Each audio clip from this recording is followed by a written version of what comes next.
Salam, bonsoir à tous. Alors, qui est le prophète annoncé par Dieu à Moïse au chapitre 18, verset 18 du Deutéronome? Donc, on va lire le passage ensemble. Je leur susciterai du milieu de leurs frères un prophète comme toi. Je mettrai mes paroles dans sa bouche et il leur dira tout ce que je lui commanderai. Donc, des musulmans se posent la question, à savoir est-ce qu'il s'agit bien du prophète de l'islam, est-ce qu'il s'agit de Jésus, Donc, on va écouter déjà premièrement, je trouve intéressant d'écouter le témoignage d'un musulman, d'un Français converti à l'islam qui s'est posé cette question et on va euh, réfléchir sur la question ensemble. Donc écoutez jusqu'au bout, c'est très intéressant, ce sera pas long. J'ai eu une question que je me suis posée en lisant la Bible dans le livre du Deutéronome au chapitre 18, où Dieu annonce à Moïse la venue d'un prophète semblable à lui pour les fils d'Israël.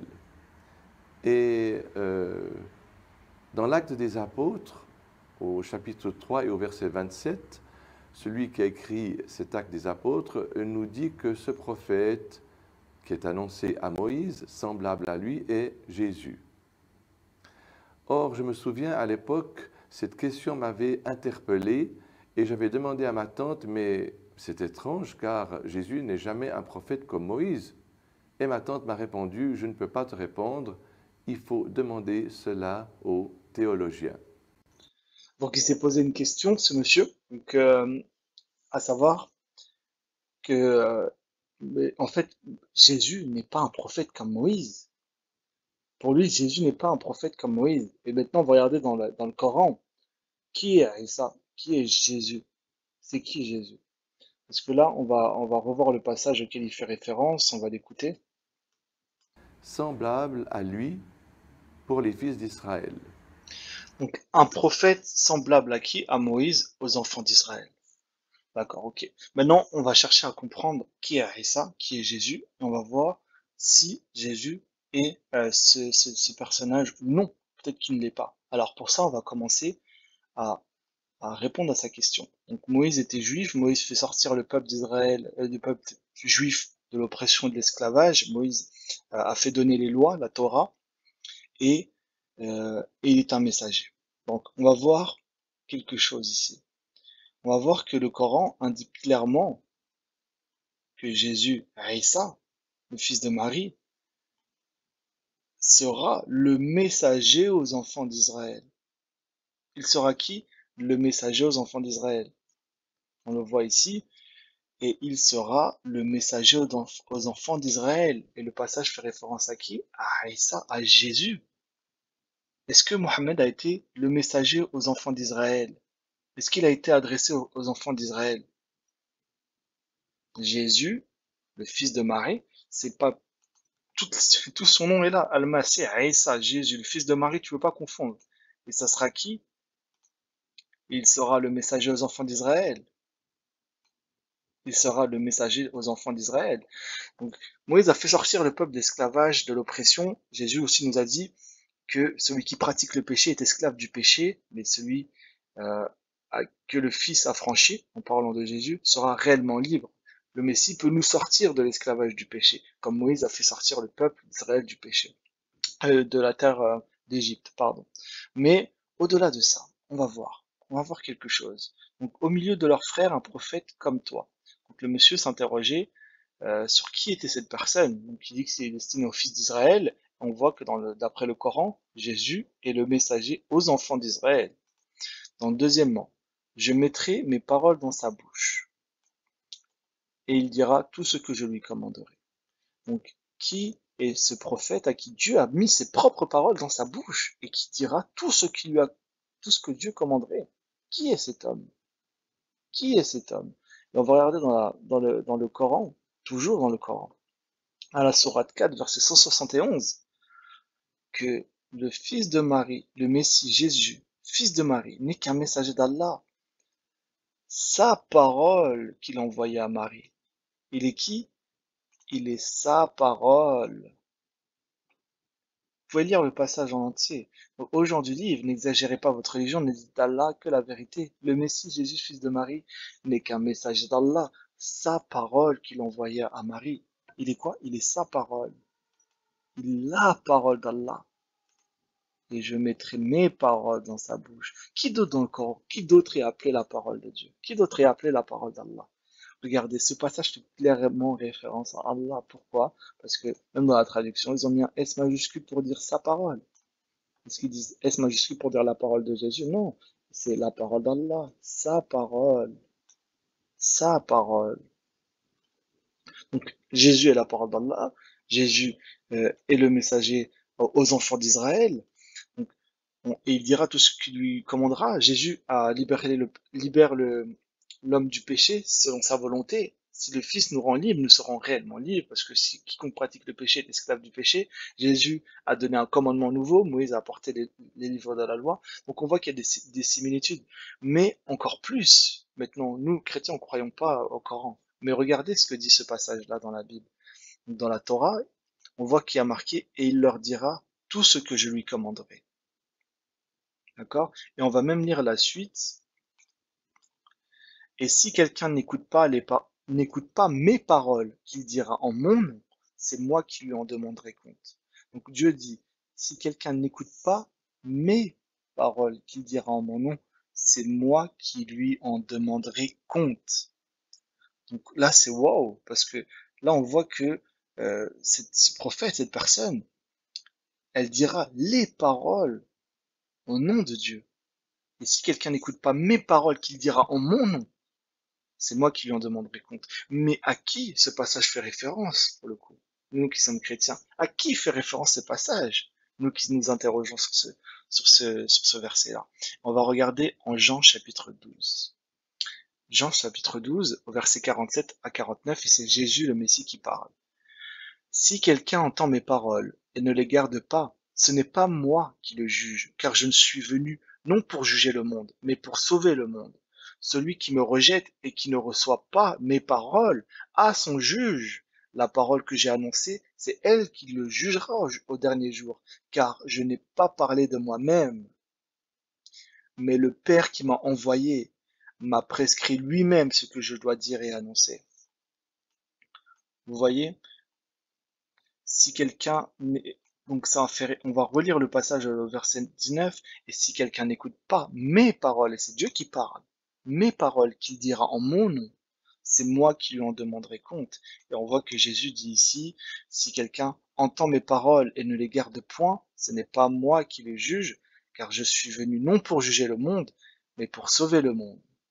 Il dit Jésus, c'est pas lui qui juge, mais celui qui me rejette et qui ne reçoit pas mes paroles, à son juge. La parole que j'ai annoncée, c'est elle qui le jugera au dernier jour, car je n'ai pas parlé de moi-même, mais le Père qui m'a envoyé m'a prescrit lui-même ce que je dois dire et annoncer. On voit ici clairement que Jésus, il dit que celui qui rejette ses paroles, il a son propre juge. Et Dieu dit ici, si quelqu'un n'écoute pas mes paroles, qu'il dira mon nom, c'est moi qui lui en demanderai compte. Donc on voit ici ce passage est intéressant à méditer. Donc je vous invite à lire le chapitre 12 de l'évangile de Jean, chapitre 47 à 49, et tout le chapitre, à même lire tout l'évangile. C'est intéressant de lire l'évangile. Et donc on voit que ces passages sont assez quand même troublants. D'accord? Donc maintenant on va regarder autre chose, parce qu'on va aller au-delà de ça, parce qu'on a parlé de Jésus, mais on va parler aussi du prophète de l'islam. Est-ce que le prophète d'Islam est envoyé aux enfants d'Israël? Est-ce qu'il est la parole d'Allah? Est-ce que, voilà, on va se poser cette question parce que c'est intéressant de détailler ce chapitre 18 du Deutéronome. On voit, donc on va aller à la suite. Il dira tout ce que je lui commanderai. Donc on voit, on a vu au chapitre 19 que c'est Dieu qui en demandera compte si on n'écoute pas les paroles annoncé par cette personne, ce prophète-là. Mais on va regarder autre chose, parce que le chapitre continue. Mais le prophète qui aura l'audace de dire en mon nom une parole que je ne lui aurais pas commandé de dire, ou qui parlera au nom d'autres dieux, ce prophète sera puni de mort. On voit ici que si quelqu'un a l'audace, il dit quelque chose, un commandement que Dieu l'a pas dit, dans ce cas-là, ce prophète-là, il sera puni de mort. Et on va regarder un passage du Coran qui fait comme écho à ce verset-là, et c'est de la sourate 69, sourate qui s'appelle en arabe Al-Haqqa, celle qui montre la vérité. C'est le nom de la sourate, subhanallah, comme diraient certains, celle qui montre la vérité, elle s'appelle. C'est la sourate qui s'appelle l'inévitable, celle qui montre la vérité. Et qu'est-ce qu'on apprend dans cette sourate-là? On apprend quelque chose, la punition que devrait recevoir le prophète de l'islam dans le cas où il avait attribué des paroles à Allah, s'il avait menti ou fabriqué des paroles. Et c'est à partir du verset 43 qu'on va lire au verset 48. Donc ici on voit qu'il est indiqué, c'est une révélation du Seigneur de l'univers. On voit pas que c'est cité Allah, c'est le Seigneur de l'univers. Il y a marqué Rabbi al-Alamin. Et s'il avait forgé, donc le prophète Mohammed, s'il avait forgé quelques paroles qu'il nous avait attribuées, nous l'aurions saisi de la main droite, ensuite nous lui aurions tranché la horte, nul d'entre vous n'aurait pu lui servir de rempart, c'est en vérité un rappel pour les pieux. On voit quoi ici dans ce passage? Que si le prophète il avait inventé des paroles qui parlent, nous l'aurions tranché la horte. Là c'est le Dieu qui parle, Allah dans le Coran. Nous lui aurions tranché la horte. Ce serait sa sanction. Et quoi? Nul d'entre vous n'aurait pu lui servir de rempart. Personne pour le défendre. C'est en vérité un rappel pour les pieux. Et maintenant, on va regarder comment est mort le prophète de l'islam. Peut-être certains ne savent pas. On va regarder pour cela un site, Islam Web, site musulman, qui décrit la mort du prophète. Et on va regarder dans la Sunna aussi euh, la mort du prophète. Donc on voit ici la sanction, c'est euh, la horte tranchée. Et le tafsir Ibn Kathir, il mentionne que al-watin se réfère à l'artère du cœur, c'est la veine qui est attachée au cœur. Donc, donc il donne une définition, il y en a d'autres qui disent al-watin c'est le cœur, son son et tout ce qui est près de lui. D'accord? Nul d'entre vous n'aurait pu l'en empêcher, c'est-à-dire que personne aurait pu s'interposer entre nous et lui, si nous voulons lui faire quoi que ce soit. Donc, vous voyez que on voit ici que effectivement c'est une artère, une veine qui est attachée au cœur. Donc là, on touche à quelque chose d'assez sensible. La sourate parle de l'aorte, rappelez-vous bien. Maintenant, on va lire dans euh, ce passage, on va apprendre la mort du prophète. Comment il est mort? On voit que le prophète, dans l'islam, il est mort en tant que martyr. La mort du prophète en tant que martyr. Donc on voit, là il y a tout un passage, mais on va regarder le résumé, la synthèse. Donc, une femme juive, il a été empoisonné. Je vais vous spoiler. Il a été empoisonné par une femme juive. Donc, une femme juive du nom de Zaynab a présenté au prophète un mouton dont le sérum est empoisonné et il consomma de sa viande. Le bras du mouton a informé le prophète qu'il contient du poison. Le prophète a révélé au cours de la maladie qui l'emporta que le moment de l'arrêt de la horte n'est venu que maintenant, même s'il se rapporte à la consommation jadis de la viande du mouton empoisonné. Ok, donc en fait le prophète il a comme traîné cette maladie. Il a traîné cette maladie. Et un grand nombre de ulama ou de la Oumma, de la communauté et les pieux prédécesseurs estiment que le prophète est mort en tant que martyr et qu'Allah lui a conféré cette faveur en plus de celle de la prophétie. On voit ici Al-Aba, c'est une veine en rapport avec le cœur. C'est ce que nous appelons en terminologie médicale une aorte. Pourquoi cette aorte est mentionnée ici? Pourquoi cette aorte est mentionnée ici? Parce qu'on voit ici en fait que le prophète il dit qu'il a survécu 3 ans après la consommation du morceau de viande, puis il tomba malade d'une maladie qui l'emporta. Et il dit j'ai toujours traîné avec moi un malaise depuis le jour de Khaybar où j'ai consommé de la viande de ce mouton. Ce malaise a persisté jusqu'au moment où mon aorte a cessé de fonctionner. Et on va regarder la définition qui est donnée par Ibn Hisham. Al-Abar, c'est une aorte en contact avec le cœur. Donc ça rejoint le tafsir Ibn Kathir. Alors que pour les Sam, Al-Abar, c'est une aorte sous l'épine dorsale. En fait, il s'agit d'une aorte dont la rupture entraîne la mort étant en contact avec le cœur. Et ce qu'il indique, il s'agit d'une aorte dont la rupture entraîne la mort étant en contact avec le cœur.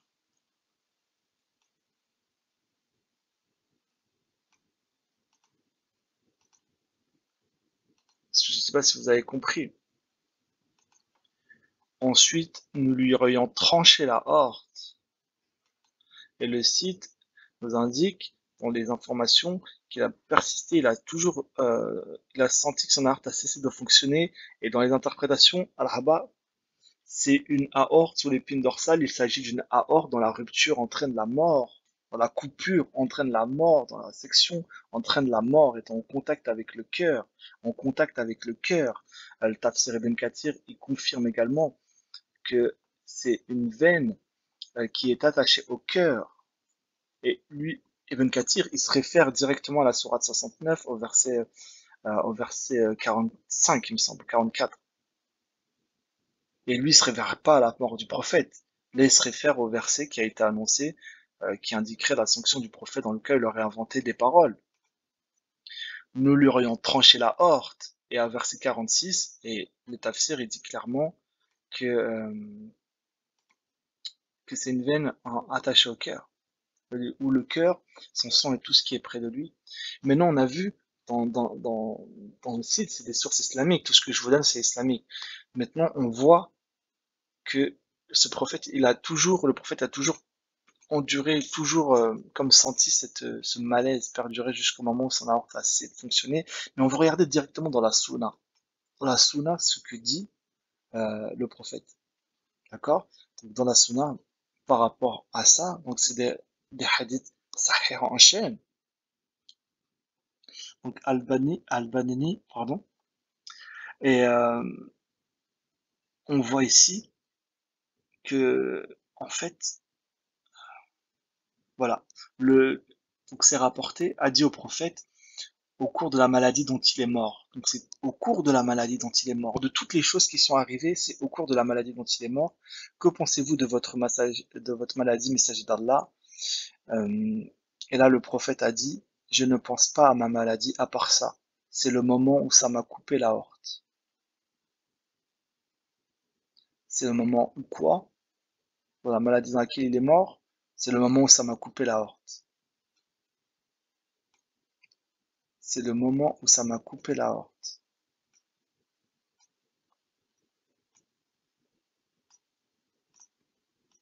On voit un autre hadith, Hassan Sahih aussi, c'est toujours un beau hadith.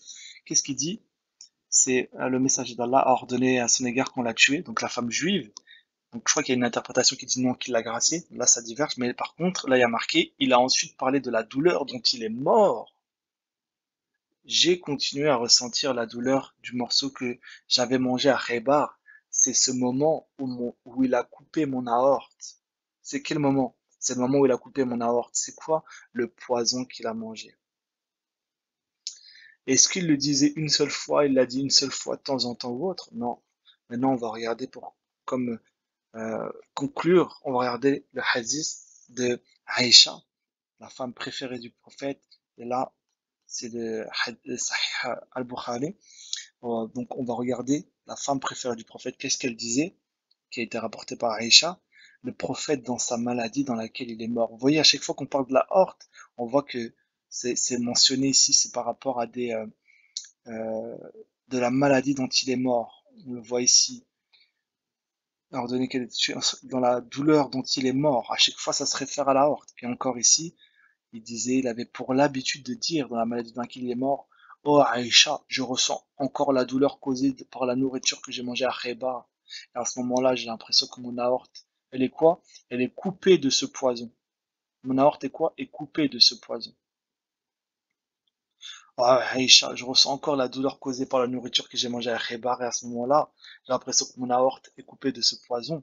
Donc on voit à chaque fois, on parle de la mort, à chaque fois on parle de la aorte. À chaque fois on parle de la horte. À chaque fois on parle de la horte. Et pourquoi la sourate qui s'appelle celle qui montrait la vérité, Al-Haka, pourquoi elle nous dit que le prophète s'il avait menti, nous lui aurions tranché la horte, personne n'aurait pu lui servir de rempart. Et qu'est-ce que c'est? C'est en vérité un rappel pour les pieux. C'est quoi? C'est en vérité un rappel pour les pieux. Un rappel pour les pieux. Donc, je vous invite vraiment à vous pencher sur ça. Maintenant, on va même pas conclure sur ça.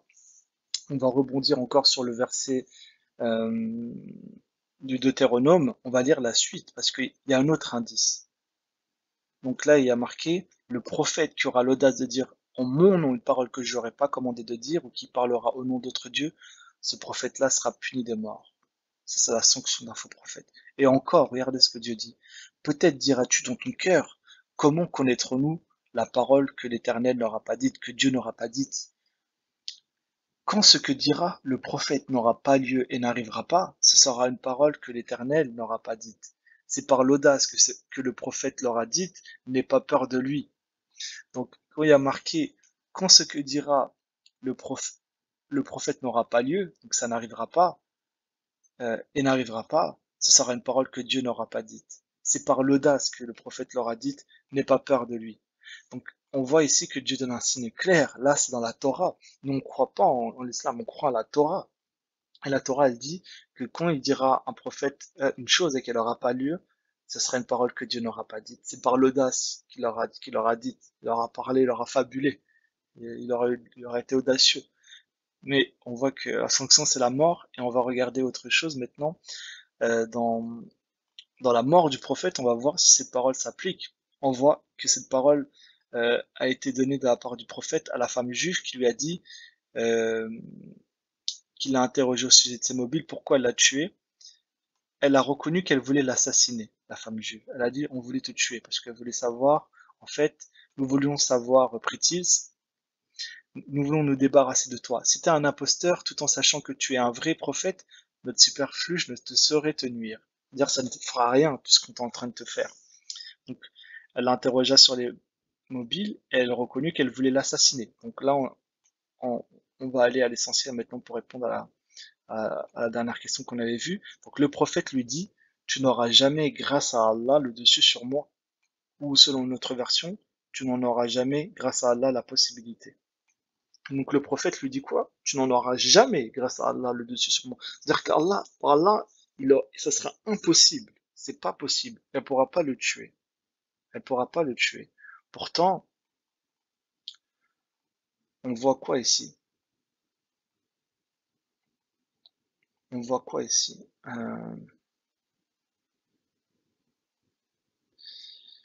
Je vais vous montrer autre chose. Je vais vous chercher autre chose. On voit que ouais, le prophète n'a jamais, c'est vrai, vraiment, véritablement jamais bien rétabli après la maladie qu'il a contractée à la suite de la consommation de la viande. Cela rejoint d'ailleurs le hadith rapporté par Aïcha. Je ressens toujours la douleur de la nourriture qu'il a mangée à Khaybar, ça on l'avait vu. Et on va regarder autre chose. Que voilà, son assertion, selon laquelle il dit n'avoir jamais cessé d'en remarquer les séquelles. On voit que ça a laissé une marque au prophète. Ça réfère voilà, à une marque comme si le poison a laissé une marque ou une trace noire ou d'autres. Il a été marqué de ce poison. Et il est reconnu en toxicologie médicale, on parle de toxicologie, et quand le poison laisse une trace sur la bouche, les gencives, cela veut dire qu'il est constitué à partir de matériaux lourds, etc. Et donc voilà, mais moi ce que je voulais vous montrer, c'est que il est indiqué ici qu'en conséquence, on peut dire que le prophète est mort en martyr. Il est mort de quoi? Il est mort de quoi le prophète? Il est mort de ce poison. Donc qui a eu raison ici à cette phrase-là entre elle qui dit nous voulons nous débarrasser de toi si t'es un imposteur, tout en sachant que t'es un vrai prophète, notre ruse, elle saurait te nuire. Et lui dit, tu n'en auras jamais grâce à Allah le dessus sur moi. Est-ce que le prophète a survécu de cette maladie? Anas raconte, depuis cet incident, je n'ai cessé d'en remarquer les séquelles sur le corps du messager. Et il dit encore, j'ai toujours traîné avec moi un malaise depuis le jour de Khaybar où j'ai mangé de la viande de ce mouton. Ce malaise a persisté jusqu'à quand? Jusqu'au moment où mon aorte a cessé de fonctionner. Toujours son aorte. Toujours son aorte. Al-Abar est une veine en rapport avec le cœur, c'est ce que nous appelons en terminologie une aorte. Encore, on parle de l'aorte. Combien de fois on va parler de l'aorte? On peut dire que le prophète est mort en martyr. Et regardez ici que Allah, Ibn al-Qayyim, il a dit dans son livre que ayant survécu 3 ans après cet incident, le prophète révéla au cours de la maladie qui l'emporta, qu'il n'a cessé de traîner un malaise à la suite de la viande du mouton qu'il a consommé le jour de Khaybar, toujours ce jour-là. C'est le jour où elle a empoisonné cette femme juive. Et c'est maintenant seulement qu'arrive le moment de l'arrêt de son aorte. En conséquence, c'est-à-dire que pour lui, c'est relié à ça. Il me semble c'est bien ça, c'est relié au moment où il a mangé de ce poison. Hein. On est d'accord ou pas, les amis? Donc, en conséquence, on peut dire que le prophète est mort en martyr. Donc ici, qu'est-ce qu'il est en train de nous dire, Ibn al-Qayyim? Est-ce qu'il n'est pas en train de nous dire que, en fait, même s'il a mangé ce poison et qu'il en est mort 3 ans après, c'est comme il a cessé d'entraîner un malaise à la suite de la consommation de viande, c'est que maintenant qu'arrive le moment de l'arrêt de son aorte. En conséquence, est-ce que ça veut dire qu'il n'est pas mort de ça? Ou en conséquence, on peut dire que le prophète est mort en martyr? Az-Zuhri, il dit, en conséquence, on peut dire que le prophète est mort en martyr. Donc voilà. Et je vous invite à réfléchir. Regardez, c'est même pas moi qui donne les sources. Moi, je vous fais réfléchir. Pour moi, ça se trouve, regardez, il est même pas mort en martyr. Mais pourquoi ici il y a marqué il a survécu 3 ans après l'incident. Le prophète révéla encore de sa maladie qu'il a emportée, qu'il a cessé d'entraîner un malaise à la suite de la viande du mouton qu'il a consommé le jour de Khaybar. Et c'est que maintenant seulement qu'arrive le moment de son aorte. Pourquoi on peut pas dire que non, peut-être qu'il a rien eu? Non, pour Azuri, il dit en conséquence, on peut dire que le prophète est mort en martyr. Même moi, je sais pas. Je vous dis la vérité. Et pourtant, c'est Islam Web. Pourtant, il y a il y a la sunna. Toujours regarder l'aorte, de toutes les choses, regarder de toutes les choses qui puissent arriver, de toutes les maladies, de toutes les choses qui puissent arriver. Pourquoi? Pourquoi nous lui aurions tranché la horte? Pourquoi, Mohammed, de toutes les morts qui puissent arriver?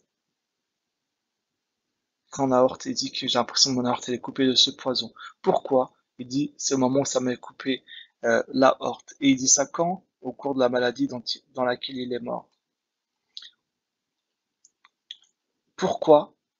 C'est le moment où il a coupé mon aorte. Quand? Il a ensuite parlé de la douleur dont il est mort. Toujours. Et regardez, je vous montre pas des trucs d'Aïf et tout ou autre en bas. Là, je vous parle directement de ça.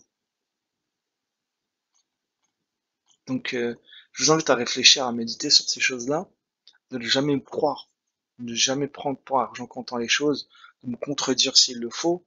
Et moi, je suis pas un prophète ou autre, hein, moi je connais rien. Donc, je vous invite à rechercher. Peut-être que je me trompe, hein, ça se trouve ce que je vous dis c'est du bluff.